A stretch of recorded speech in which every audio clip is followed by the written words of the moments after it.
Goeienaand geliefdes en welkom by vanaand se aanlyn Bybelstudie. Dit is my voorreg om vanaand weer vir ons voort te gaan met ons studie uit 1 Johannes. Baie dankie vir almal wat tyd gemaak het om in te skakel vanaand. Ons waardeer dit. Kom ons sluit die oë en dan bid ons vir 'n oomblik saam tot verheerliking van die Here. Vader, aan U bring ons al die eer, al die aanbidding van ons harte tot in alder ewigheid. Dankie Here Jesus vir U woord. Dankie dat U woord sag en hard met ons praat. Dat U met ons is wanneer ons U woord open en dat U die leermeester is wanneer ons U woorde lees. Dankie Here Jesus dat U dit goed gedink het dat die apostels en die profete hulle woorde vir ons neerskryf. En dat wanneer ons hulle woorde lees, dit vir ons is asof ons aan hulle voete sit en vir die eerste keer ook hoor wat die ervaring was, wat die waarheid was wat hulle van U geleer het. Help ons Here om hierdie waarheid in ons lewens te hoor en toe te pas, sodat ons kinders van die waarheid en kinders van die lig kan wees, wat deur U waarheid lewe, totdat U kom. Ek bid vir elkeen wat ingeskakel is vanaand en vra dat U hulle uitermate sal seën, en dat U altyd in alles wat ons doen verheerlik sal word. Ek loof U tot in ewigheid, want U is dit waardig. Amen. Ons is vanaand nog steeds besig met ons studie uit 1 Johannes en ons kyk vanaand na hoofstuk 5. Ons is al 'n paar weke besig in hoofstuk 5 en dit is belangrik dat ons Johannes se argument volg soos wat hy deur die gebeure in hierdie hoofstuk dan nou beweeg. As ons gaan kyk na hoofstuk 5, sien ons dat hoofstuk 5 begin met hierdie baie belangrike stelling wat Johannes maak. Ons moet glo dat Jesus die Christus is.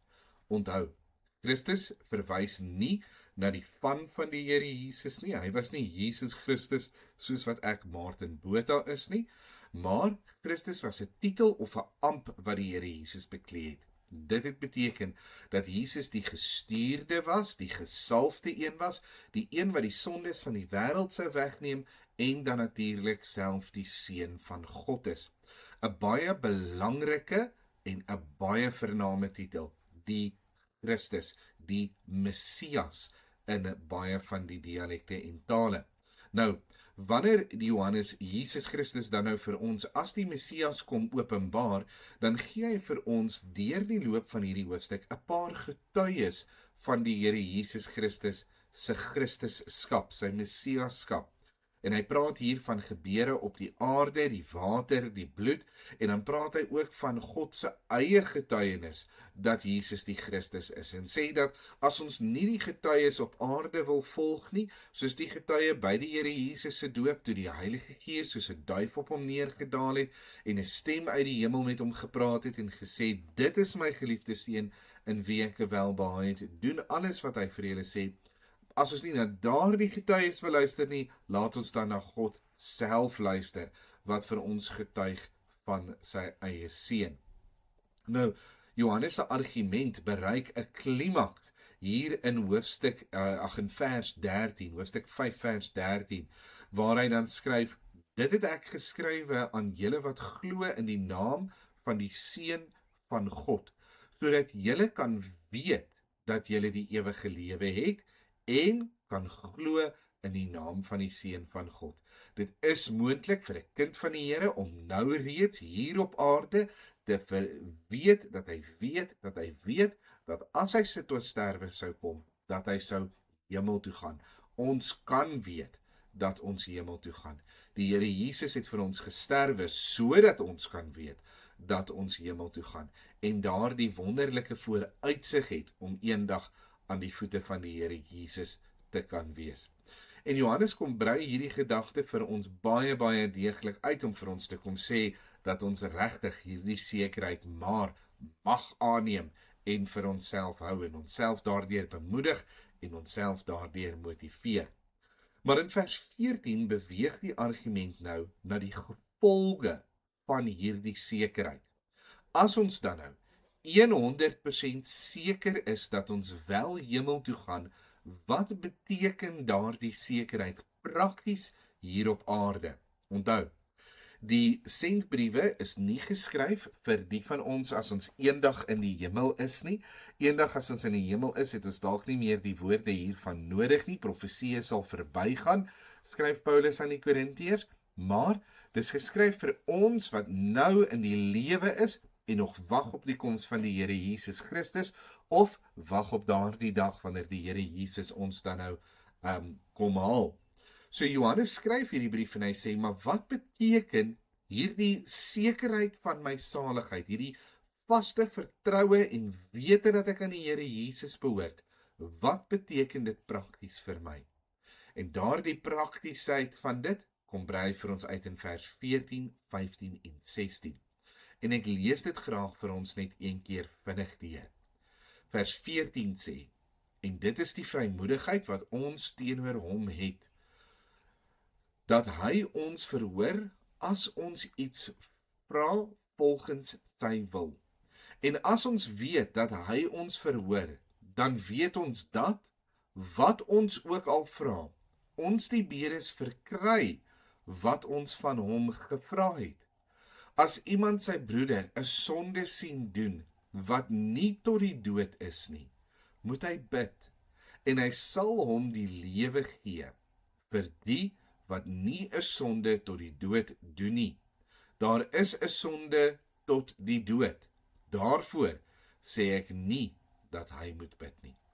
Nou dis 'n baie besondere gedeelte in die skrif hierso, en dit is ook veral 'n baie belangrike deel vir ons om dan nou te bespreek vandag. Die uitdrukking die sonde tot die dood is gewoonlik een wat 'n groot hoeveelheid vrae opbring, en dit is iets wat ons verseker deeglik gaan bespreek terwyl ons met hierdie studie besig is. Maar kom ons begin by die begin en dan kyk ons wat Johannes besig is om te sê. Hy begin met 'n stelling en hy sê, en dit is die vrymoedigheid wat ons teenoor hom het. Nou dis die 4de keer in hierdie sendbrief dat Johannes die woord vrymoedigheid gebruik. In die eerste 2 kere het hy dit op een manier gebruik en nou hierdie laaste 2 kere op 'n ander manier. In die eerste 2 kere het hy gepraat van ons vrymoedigheid by die oordeelsdag. Ons het nie nodig om bekommerd te staan voor die Here, soos kinders wat iets verkeerd gedoen het, wanneer dit daardie oordeelsdag is en die Here Jesus kom om ons te oordeel nie, maar ons sal daar ook vrymoedigheid voor die Here Jesus hê, omdat die Here ons gewas het en gereinig het van alle sonde. Daarom is die oordeelsdag iets waarna die kind van die Here kan uitsien, omdat ons met hierdie vrymoedigheid, hierdie Christus vertroue voor die Here Jesus sal kan staan. Die laaste 2 kere gebruik hy dit egter baie meer prakties. En in hierdie geval gebruik hy hierdie vrymoedigheid in dieselfde manier as wat ons gebed se vrymoedigheid sal beskryf. Hy is besig om vir ons te sê dat omdat ons hierdie sekerheid het, omdat ons die ewige lewe alreeds as 'n besitting aangeneem het ons vrymoedigheid voor God om te bid en om hom ietsie te vra. Miskien is 'n illustrasie die beste manier om dit te doen. Toe ek op skool was daar 'n onderwyseres wat baie duidelik gunstelinge in die klas gehad het. Dit voel seker maar vir elke student so. Maar wanneer die klas iets wou gehad het, hulle het probeer om 'n afperiode uit die juffrou uit te kry, of dalk 'n bietjie 'n nouer groep afbakenings, of 'n paar wenke vir 'n vraestel, dan het hulle nie sommer enige een laat vra nie, maar hulle het hierdie gunstelinge laat vra. Hierdie gunstelinge het 'n verhouding met die juffrou gehad op so 'n manier, dat hulle vrymoedigheid gehad het om haar direk te kon vra vir dit wat hulle nodig gehad het, en die kanse was baie goed dat sy dit dan vir hulle sou toestaan, dat sy dit vir hulle sou gee. En dis presies die idee wat Johannes hier probeer uitdruk. Omdat ons kinders van die Here Jesus, van God die Vader geword het deur die werk van die Here Jesus Christus, omdat ons aangeneem is in die familie van God, omdat ons reeds besitters is van die ewige lewe, het ons saam met hierdie besitting 'n praktiese waarheid vir die hier en vir die nou gekry.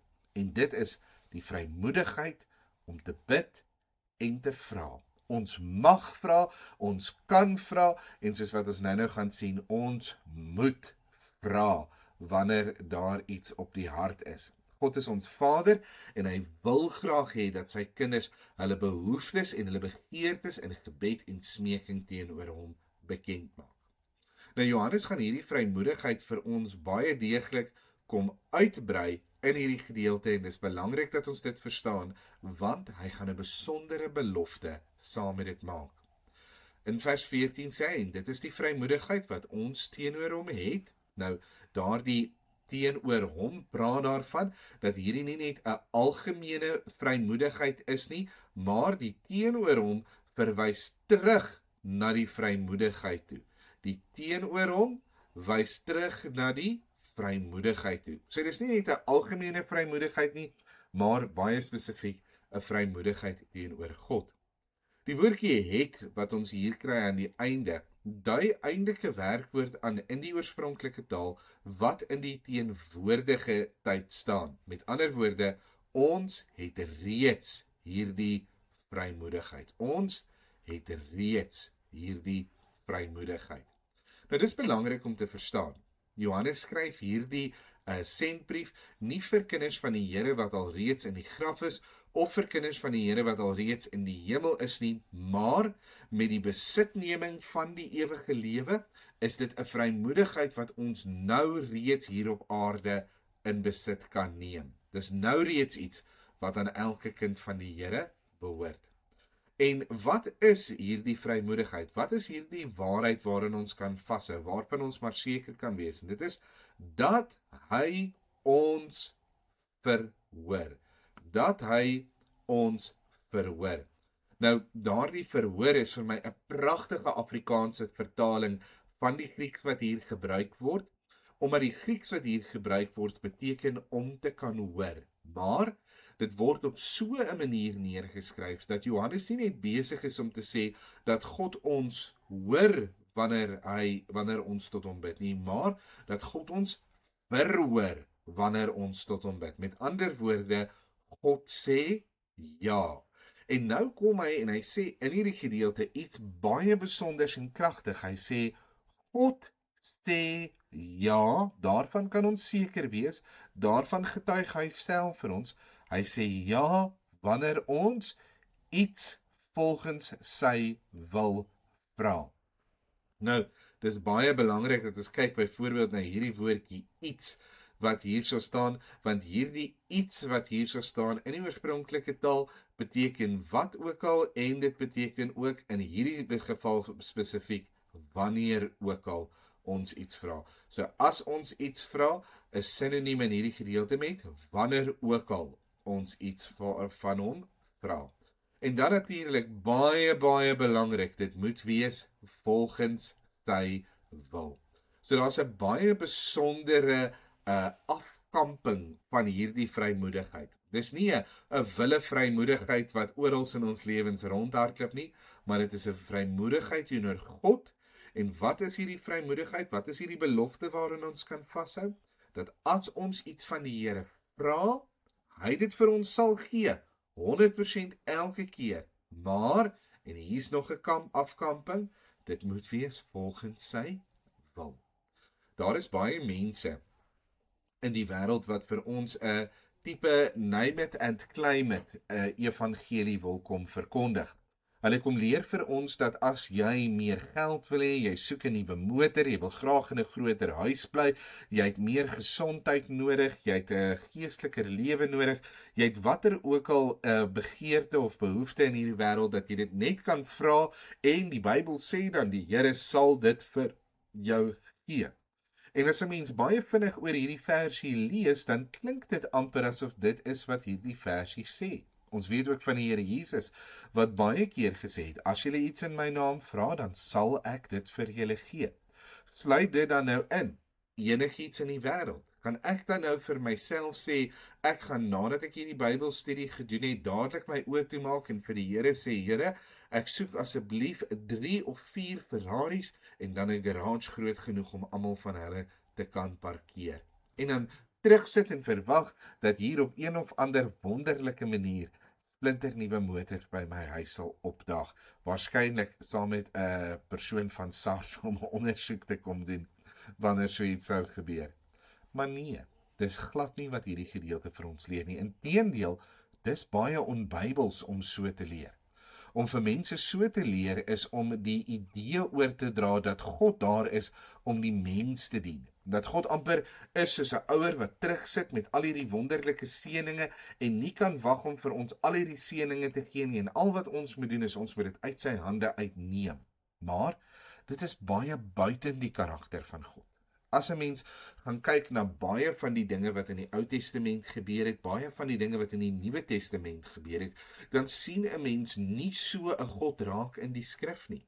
God het vir geen een van die groot geloofshelde in die skrif skatte vol, huise vol skatte gemaak en kamers vol skatte gegee wanneer hulle in hom geglo het en wanneer hulle geloof daardeur beloon was nie. Inteendeel, God het eerder gevra dat hulle alles moet los, huis, vrou, kinders, alles moet los en hom moet volg. God het hulle in woestyne ingestuur. God het hulle in 'n put gelos in die Egipte land. God het gemaak dat baie aaklige dinge met hierdie mense partykeer gebeur het, alles in gehoorsaamheid aan die Here. Ons sien eenvoudig nie 'n God wat graag vir elkeen van ons so skatryk finansiëel wil hê op enige manier wat ons kan nie. Inteendeel, hy waarsku onsself, jy kan nie God en Mammon dien nie. So jy kan definitief ook nie God gebruik om vir Mammon tevrede te stel nie. As jou grootste doel van jou godsdiens en jou Christendom is om te kyk hoeveel geld jy in kan insamel, dan is jy nie besig met ware Christendom nie. En jy is verseker nie besig met die Christendom wat Johannes hier verkondig het nie. Wanneer ons vra, moet dit volgens sy wil wees. En Johannes weet dat hierdie 'n moeilike konsep is om te verduidelik en om dit dan vir ons duideliker te maak, kom gee hy dan vir ons in die gedeelte wat volg op hierdie gedeelte 'n paar voorbeelde. Hoe lyk hierdie gebede waarvan ons die sekerheid het dat God dit sal verhoor? Watter tipe gebede praat hy dan nou van? As hy nie praat van 'n nuwe Ferrari en 'n groter huis of 'n gemakliker lewe en 'n lewe sonder probleme nie, waarvan praat hy dan nou eintlik? En dit kom gee hy vir ons in die res van hierdie gedeelte. Vers 15 sê: En as ons weet dat hy ons verhoor, dan weet ons dat wat ook al ons vra, ons die bedes verkry wat ons van hom gevra het. Vers 15 is 'n volgende bevestiging van dit wat hy nou net gesê het. Die woordjie begin met en dis baie belangrik omdat dit koppel aan die voorste gedeelte. En hier kom hy en hy sê vir ons, hy wil hê ons moet weet dat ons dit verhoor. Dat God ons verhoor. Nou, baie interessant, wanneer Johannes die woordjie weet hier gebruik hy die woordjie oudia in plaas van ginosko. Nou, albei daardie woorde is sinonieme vir kennis. Dit beteken albei kennis om kennis op te doen, maar oida is 'n instinktiewe kennis. Met ander woorde, dis iets wat 'n mens weet, iets wat jy in jou gedagtes het, terwyl ginosko, die woord wat hy die meeste van die tyd gebruik, ervaringskennis is. Met ander woorde, iets wat ek deur ervaring opgedoen het. Nou, wanneer ons sekere dinge wil weet ons dat geen mens met 100% sekerheid amper kan sê dat hy enigiets kan weet nie. Want ons is subjektief. Ons dink uit ons eie hoek uit, ons sien dinge uit ons eie hoek uit, ons ervaar dinge uit ons eie hoek uit. Die enigste absolute kennis, die enigste een wat nie subjektief is nie, is God. En hy gee vir ons die versekerdheid dat hy ons verhoor. En nou kom Johannes en hy sê, en as ons weet dat hy ons verhoor, net so vir interessante die woordjie as in hierdie geval, of die Engelse woordjie if is maklik om te verstaan, dui nie onsekerheid aan of hy ons verhoor nie, maar of ons dit weet of nie. Met ander woorde, hy sê nie, as God ons verhoor of miskien nie verhoor nie, hy sê, en as dit so gebeur dat ons weet dat hy ons verhoor, of as ons nie weet dat hy ons verhoor nie, dan weet ons dat, so hy maak 'n logiese gevolgtrekking hier, wat ook al ons vra. Nou, baie belangrik, onthou, voorheen het ons gesê, die Griekse woord hier dui die idee aan van wanneer ook al, en hierdie keer dui hy op 'n ander manier aan wat ook al ons hom vra. So, wat en wanneer ons ook al die dinge van hom vra, ons die bedes verkry. Nou, baie belangrik, hierdie woordjie verkry hier is in die teenwoordige tyd geskryf. Met ander woorde, wanneer ons dit bid, dan besit ons dit alreeds. Dis hoe seker dit is. Dis nie net 'n belofte dat iets miskien sal gebeur nie, maar dis 'n sekerheid dat God dit vir ons sal gee. En daarom kom sê hy, as ons dit bid, dan kan ons alreeds daaraan vashou en sê, vir 'n definitiewe feit, ek besit reeds die antwoord op hierdie gebed, wat ons hom ook al gevra het. Nou, hierdie gevra het hier is in die perfekte toekomstige tyd, en dit beteken natuurlik dat ons hom sal aanhou vra, en dat ons hom nog sal vra, dit sal ook vir ons gegee word. En dan kom ons nou uiteindelik by vers 16. Nou, vers 16 is belangrik, omdat dit vir ons nou 'n voorbeeld kom gee, soos ek nou net gesê het, van hoe hierdie gebede lyk wat God definitief sal antwoord. Hierdie gebede wat inval by God se wil en by God se karakter. Watter tipe gebede is dit dan nou? Nou, ons sien hierso dat hy sê, as iemand sy broeder, en ek gaan nou verduidelik wat daai R beteken daar, 'n sonde sien doen, wat nie tot die dood is nie, moet hy bid. Kyk hoe koppel hy met hierdie imperatief, hierdie opdrag wat hy hier gee, hoe koppel hy dit aan die vorige 2 verse wat hy vir ons geskryf het.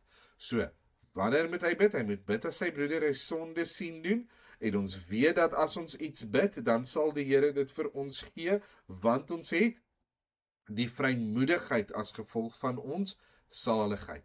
As ek die argument weer vorentoe vat, ons saligheid gee vir ons vrymoedigheid. Daardie vrymoedigheid is dat God definitief sal ja sê op ons gebede. As dit volgens sy wil is, kan ons dit maar weet. En wat is hierdie tipe gebed? Wel, dis die gebed vir 'n broeder wat 'n mens 'n sonde sien doen. So hierdie is ons eerste voorbeeld.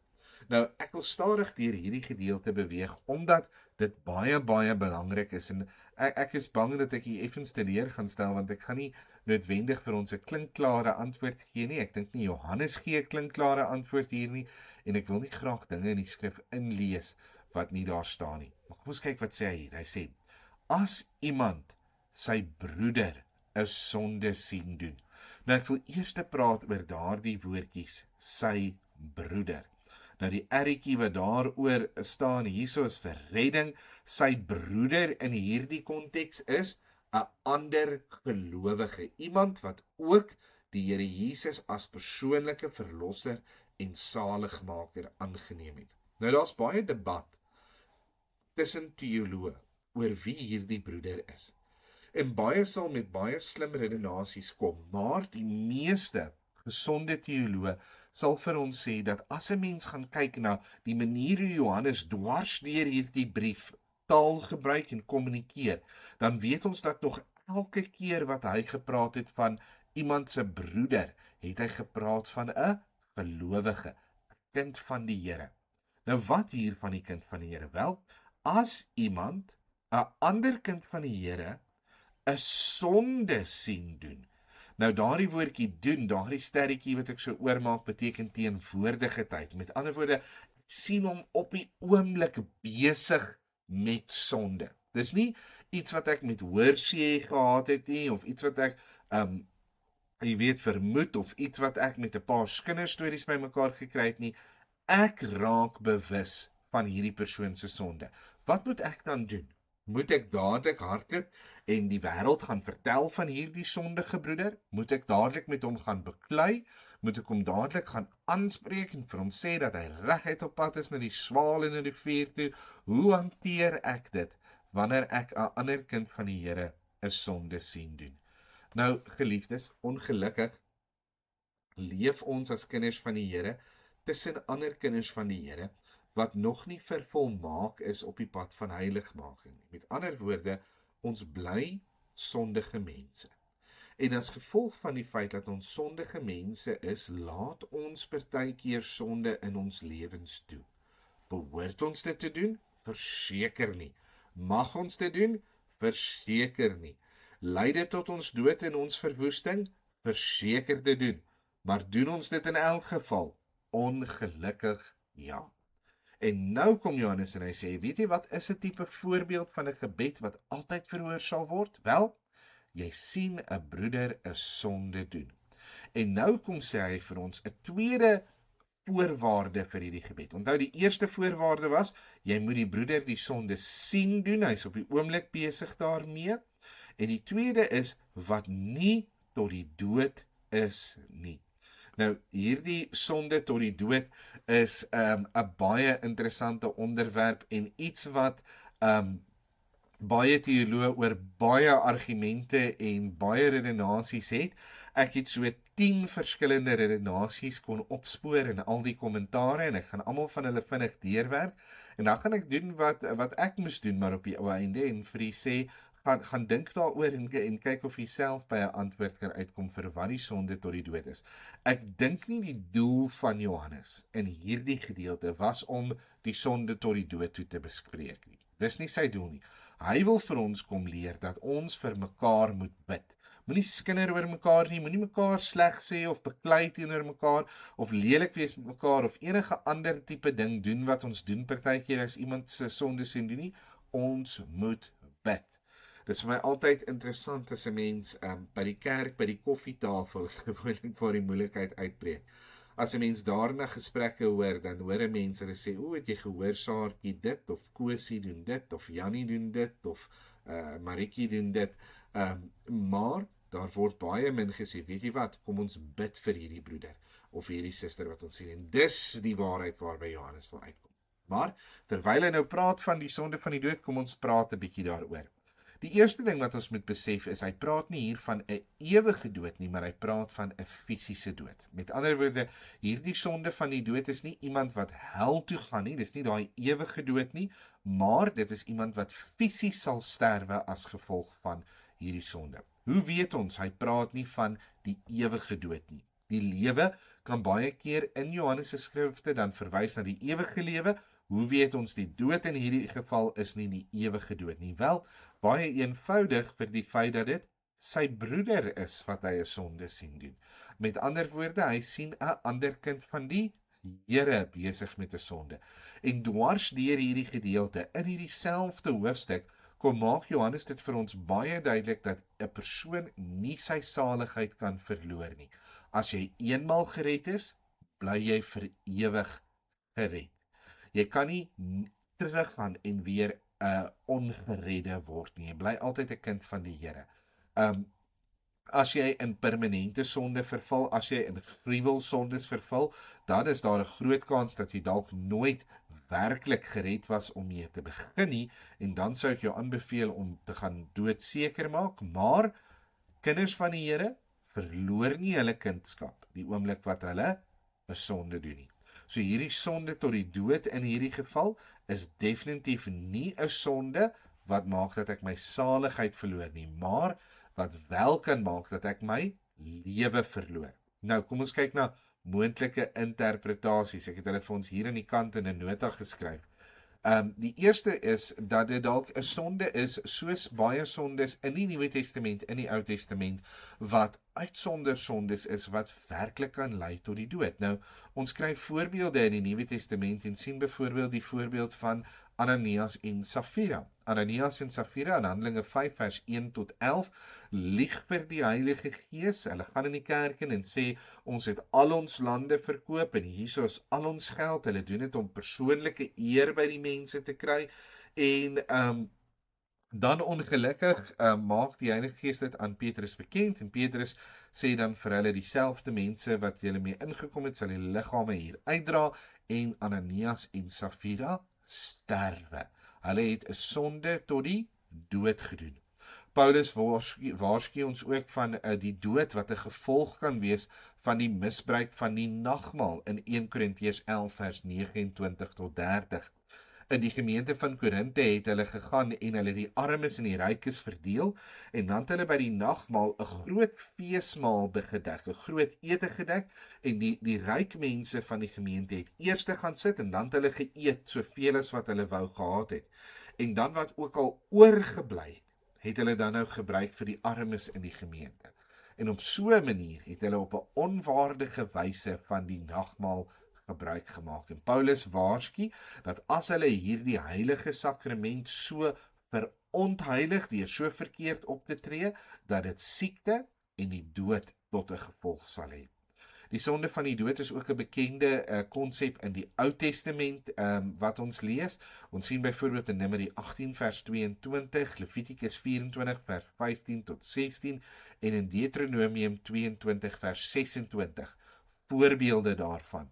En dit is voorbeelde van mense wat byvoorbeeld sekere gruwelsondes gedoen het, wat dan dadelik die doodstraf verdien het. Om byvoorbeeld te profeteer en te sê, so sê die Here, terwyl die Here nie gesê het nie, was 'n voorbeeld daarvan. Om jouself aan afgodstempels te gaan toewy was 'n voorbeeld daarvan. So daar was 'n paar van hierdie sondes. As ons byvoorbeeld kyk na Numeri 18:22 staan daar, en die kinders van Israel moet nie meer naderkom na die tent van sadekoms om sonde op te laai, sodat hulle nie sterwe nie. Levitikus 24 vers 15 tot 16 sê, en met die kinders van Israel moet jy spreek en sê, as iemand sy God vloek, sal hy sy sonde dra. Wie die naam van die Here laster, moet sekerlik gedood word, en die hele vergadering moet hom sekerlik stenig. Die vreemdeling net soos die kind van die land, as sy naam laster, moet hy gedood word. So, in die Ou Testament en in die Nuwe Testament sien ons verseker sekere sondes wat uitgelig word, en wat vir ons gesê word, dat as jy aan hierdie dinge skuldig is, dat dit die dood tot gevolg kan hê. Nou, een moontlike interpretasie, en die een wat ek nou maar die maklikste by myself skaar, is die interpretasie dat dit van hierdie sondes is. Ek is versigtig hierso, omdat dit nie so klinkklaar en maklik is nie.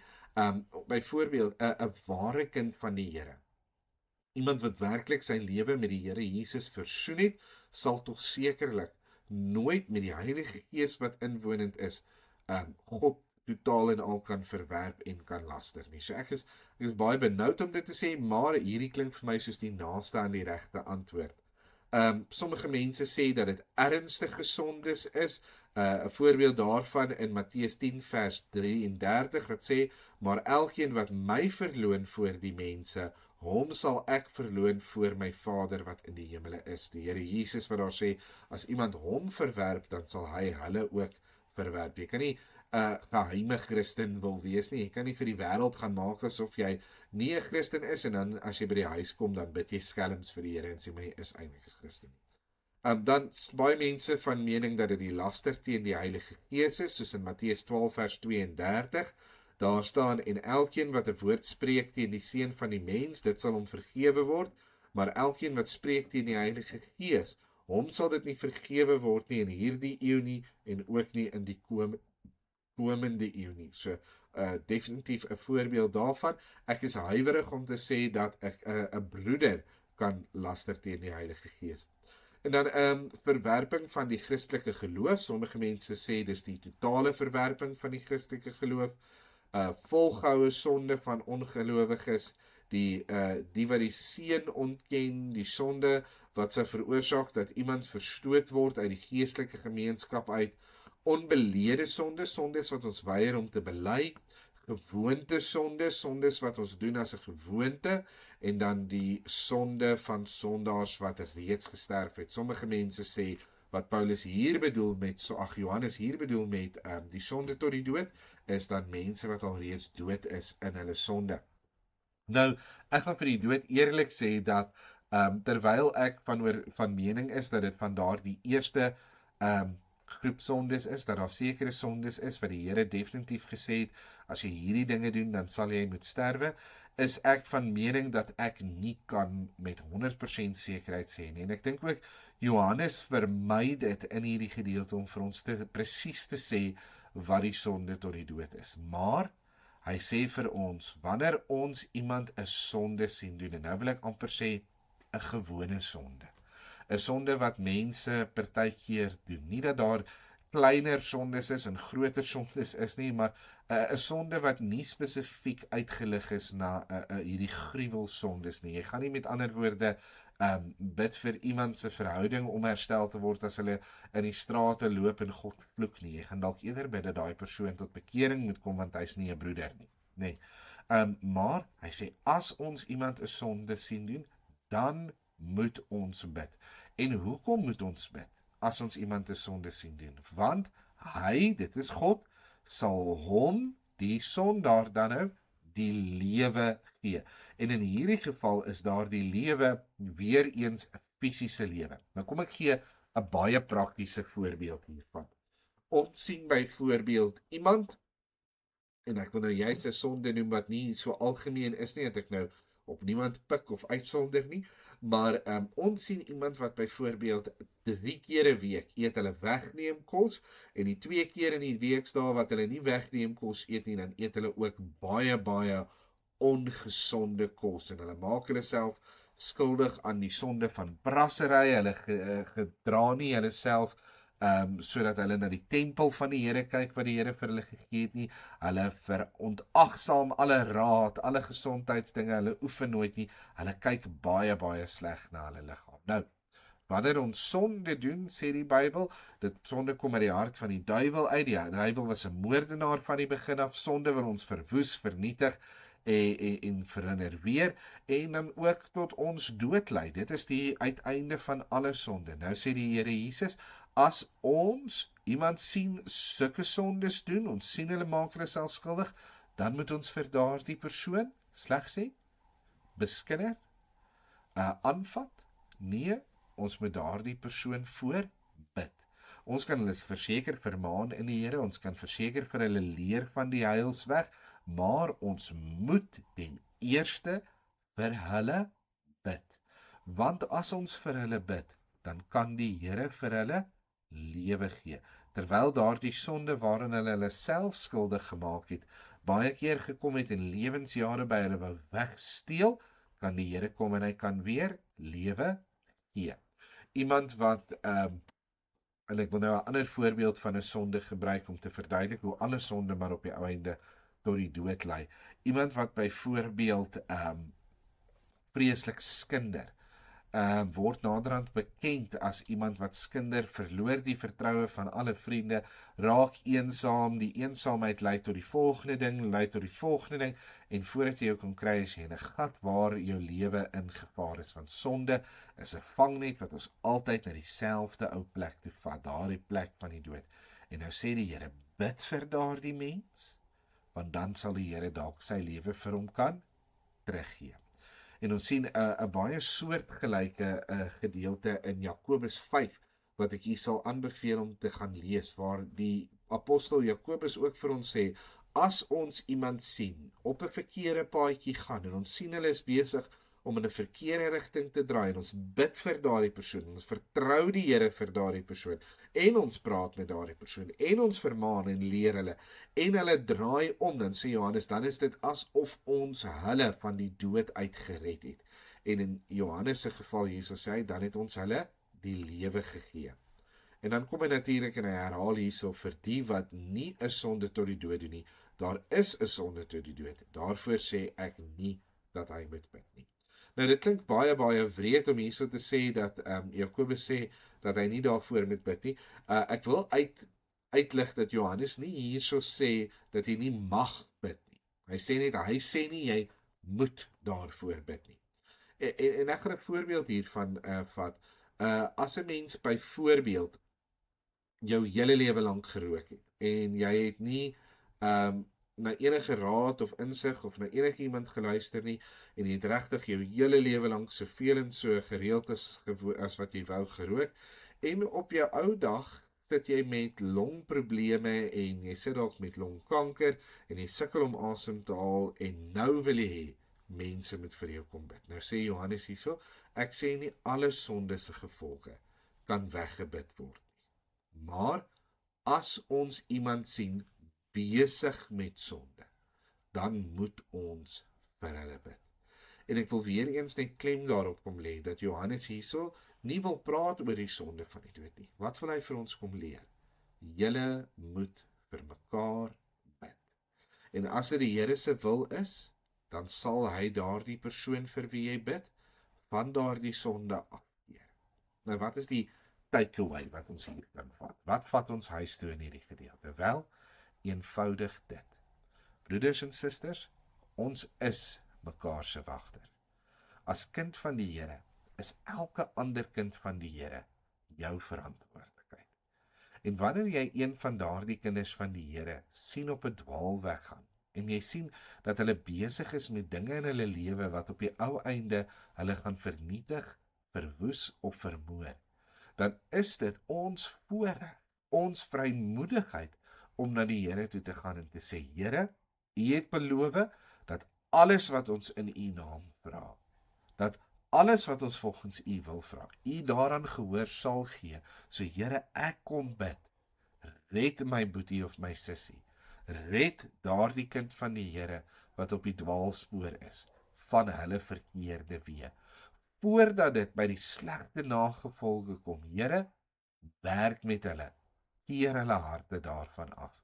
En as ons dit doen, beloof die Here, sal hy ons gebede verhoor. En nou wil ek vir u vra, wat 'n wonderlike wêreld sou ons nie ingebly het, as kinders van die Here vir mekaar gebid het en aan hierdie waarheid van die skrif vasgehou het nie. As geen kind van die Here op 'n dwaalweg kon gaan, sonder dat daar nie 'n weermag van bidders inspring en sê, maar ons sal op ons knieë aan die Here vashou, sodat hierdie boetie of sussie nie verlore kan gaan nie, dat hulle nie lak sal raak vir die Christendom, nie weg sal raak vir die koninkryk van die Here nie, maar dat hulle op die pad van geloof sal volhard. Ons het 'n verantwoordelikheid om mekaar te dra in gebed voor die Here. Dit is my gebed, dat elkeen van julle, as daar iemand op jou hart is vanaand, wat jy weet, hierdie persoon weet ek is 'n kind van die Here, en ek het al gehoor en 'n pad saam met hulle gestap, maar hierdie boetie of sussie is nie op die regte pad. Hierdie persoon is besig met dinge in hulle lewens wat hulle nie meer besig moet wees nie. En hulle is besig om hulle self in 'n plek te sit waar hulle die slegte vrugte daarvan sal pluk. Dat jy vanaand sal tyd maak om vir daardie persoon te bid en te vra, Here, op grond van u belofte, red hierdie broeder, red hierdie suster van die pad waarop hulle loop. Mag die Here vir ons genade gee en mag ons mekaar so in liefde ondersteun en bystaan in hierdie laaste dae. Amen. Kom ons sluit die oë en dan bid ons vir 'n oomblik saam. Here Jesus, baie dankie dat u ons vir mekaar ook gegee het. En dat die Heilige Gees in ons woon om ons te bekragtig, om mekaar te ondersteun en mekaar te kan dra. Here, help ons om bidders te word. Wat kan bid vir mekaar? Wat kan bid vir die verkeerde paaie waarop ons 'n broer of 'n suster sien gaan? Ons is baie meer geneig, Here, om onsself amper te verlekker in 'n ander ou se kwaad. Ons is baie meer geneig om vir mekaar daarvan te vertel. Ons is baie meer geneig om die sensasie daarvan te soek. Vergewe ons as ons dit doen, Here. U leer ons om vir mekaar te bid, sodat ons ook lewens versier deur gebed mag lewe. Aan u, o Here, wat ons so innig liefhet, dat u ons deel gemaak het van hierdie kerk op aarde, al die eer en die aanbidding en die liefde van ons harte, tot in alder ewigheid bid ons dit. Amen. Nou ja, baie dankie vir elkeen wat vanaand ingeskakel het. Ek hoop dat vanaand se gedeelte vir u iets beteken het. As u nog wonder oor wat die sonde tot die dood is, doen asseblief nog 'n bietjie navorsing, gaan soek en vind en deel graag met my. As u 'n opinie het wat nie by een van die 10 inpas nie, Of as jy graag wil sê watter een van die 10 vir u soos die beste en die moontlikste definisie daar lyk, ek hoor graag van u en dan bespreek ons hierdie ding. Ek weet Johannes het dalk juis in gedagte gehad toe hy dit so bietjie vaag gelaat het dat ons hierdie tipe dinge moet bedink en moet bespreek. Mag die Here u elkeen genadig wees en mag hy u seën en mag hy van u 'n bidder maak vir die koninkryk van die Here. Baie lekker aan. Totsiens.